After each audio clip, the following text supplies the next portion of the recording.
June 4 తర్వాత తెలంగాణలో కొన్ని పార్టీల అడ్రస్ గల్లంతవుతుందా? ఇదే జరుగుతుంది అంటూ కాంగ్రెస్ బీఆర్ఎస్ నాయకులు పరస్పరం విమర్శించుకుంటున్నారు.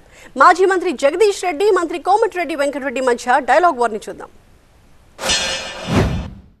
ఈయనకి ఒక్క సీట్ వస్తుందని చెప్పి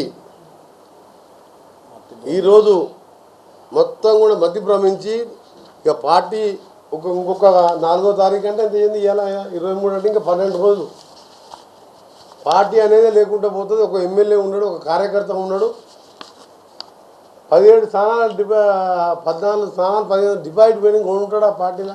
వారికోస్ వెయిన్స్ వ్యాధికి కేవలం 30 నిమిషాల్లో చికిత్స. కాల్ చేయండి 9989527715.